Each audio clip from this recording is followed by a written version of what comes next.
California's wildfire season is becoming longer and deadlier each year. Lori Wallace joins us live in Auburn with how Gold Country Wildlife Rescue is taking care of animals injured or displaced by wildfires.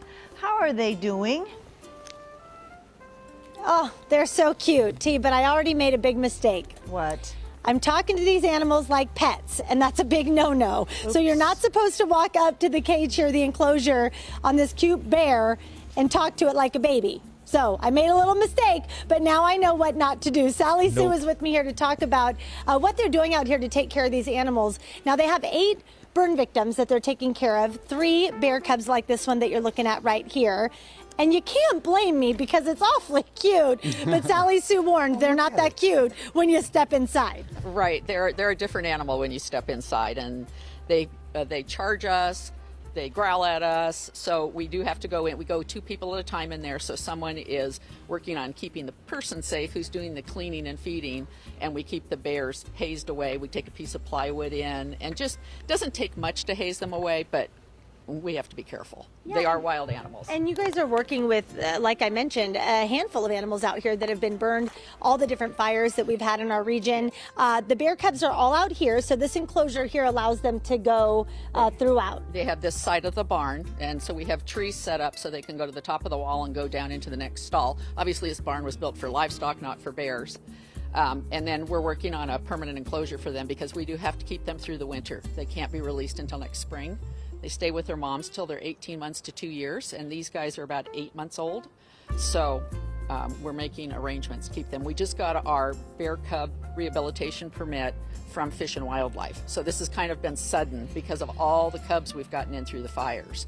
So we have some work to do ahead of us. Yeah, but you guys are already working on that and Yes. talking about a permanent enclosure and looking for help to get that done. Right. We're going to have a fundraiser we're going to kick off later this week through GoFundMe, and we're going to have a target of $200,000. And this will be a cage big enough to hold, an enclosure big enough to hold up to 6 bear cubs and keep them through the winter. So there they'll have a lot more outside space. They'll have climbing structures, lots of things to play in.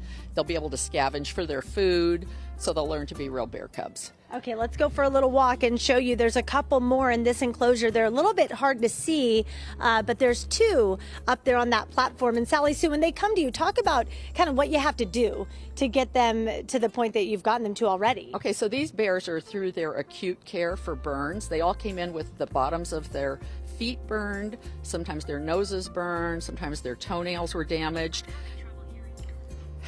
And we've been working with Dr. Jamie Payton and Dr. Eric Johnson from Wildlife Disaster Network through UC Davis and the Department of Fish and Wildlife to treat these animals. So they got tilapia fish skin. I mean, when they came in, they were very sick, very, very sick. And it was easy to control them. They were about half the size they are now. We still had to sedate them to work on them. But as you can see, they got through their acute care, and they were all in individual hospital enclosures inside where we were in the building. Now, as you can see, we've blended them so they have each other because they were very lonesome. They were babies, and they were lonesome. They had no mom, no brother, sister. Now they're a trio. Yeah, and they're looking like they're doing pretty well out here. Well, Gold Country Wildlife Rescue has a lot of animals that they're helping. As I mentioned, we're going to stick around next hour and introduce you to some more of their little burn victims that they're helping out. Coming up, guys. Back to Okay, you. you can't talk to the bears like they're babies, but you can talk to me like I'm a baby. Oh, little Cody. Okay, Cody, Okay. you do the weather. Okay, I'll do You it. do that now. I'll read the thesis. Did you go boom boom? I did go boom boom.